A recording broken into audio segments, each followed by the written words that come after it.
Praise the Lord.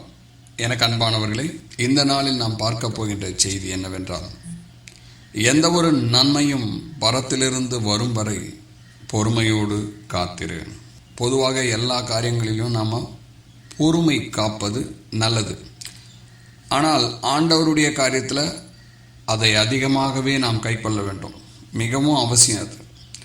அப்படிப்பட்ட அந்த பொறுமையோடு கூட காத்திருத்தல் இருந்தால்தான் பரத்திலிருந்து நமக்கு உண்டான நன்மை வருவதை நாம் பெற்றுக்கொள்ள முடியும். அப்படி அல்லாமல் வேகமாக உடனே நமக்கு இன்ஸ்டண்ட்டாக நடக்கணும் அப்படின்னு நினச்சோம்னா நிச்சயம் அது நடக்காது.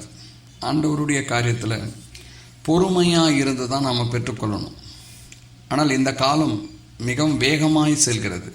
எல்லாமே இன்ஸ்டண்ட்டாக நடக்கணும்னு எதிர்பார்க்குறாங்க. உடனே நடக்கணும், உடந்தண்ணில் அற்புதம் அதிசயம் ஏதாச்சும் நடந்தால் தான் விசுவாசிக்கிறவர்களாகவும் என்னோடு கூட ஆண்டவர் இருக்கிறார் என்று நினைக்கிறவர்களாக இருக்கிறாங்க. அந்த காலகட்டத்தில் இருந்தது போல இந்த காலகட்டத்தில் பொறுமையானது அநேகருக்கு காணப்படுவதில்லை. இதுதான் உண்மை.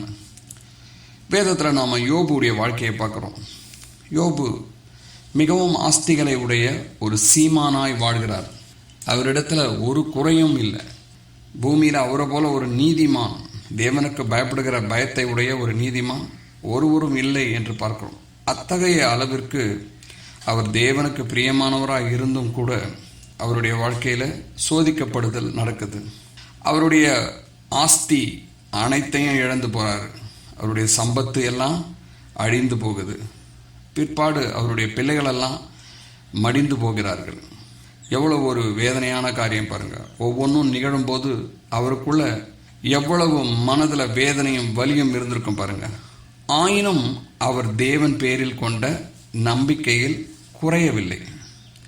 அடுத்ததாக பாருங்க, அவருக்கு சரீரத்தில் பாடு, தாங்க முடியாத ஒரு உபத்திரம். அந்த சூழ்நிலையிலும் கூட அவர் தேவன் பேரில் கொண்ட அந்த நம்பிக்கை விசுவாசத்தில் குறைவுபடாதவராக இருக்கிறார். ஒரு சமயத்தில் சாத்தான் அவருடைய மனைவியையே பயன்படுத்தி அவளுடைய நாவிலிருந்து வார்த்தையை சொல்கிறான். இன்னும் நீ என்ன உத்தமத்திலேயே இப்படி இருக்கிற, உன் தேவனை தூஷித்து ஜீவனை விடு என்று சொல்லும் போதும் கூட யோபு சொல்கிறார், தேவனிடத்தில் நன்மையை பெற்ற நாம் தீமை வந்தாலும் ஏற்றுக்கொள்ள வேண்டும் என்று. பொறுமை, தேவன் பேரில் கொண்ட விசுவாசம், அன்பு, இவைகளில் அவர் உறுதியாக இருந்ததுனால தான் அவர் சோதனையில் ஜெயித்தார். எல்லாவற்றையும் இரண்டத்தனையாய் பெற்றுக்கொண்டார். அதுவல்ல காரியம். இதில் அந்த சோதனையில் அவர் ஜெயித்தார் பாருங்க, அதுதான் காரியம். ஆகவே எனக்கு அன்பானவர்களே, உங்கள் வாழ்க்கையில் பலவிதமான சோதனைகள், பல கஷ்டங்கள், துன்பங்கள் இவைகளெல்லாம் உங்களுக்கு வரலாம். ஆனால் சூழ்நிலைகளை கண்டு அஞ்சாதீங்க. பொறுமையோடு கூட காத்திருங்க. தேவன் ஒரு நாளும் உங்களை கைவிட மாட்டார். உங்களுக்கு ஒத்தாசை வரும். ஆமென்.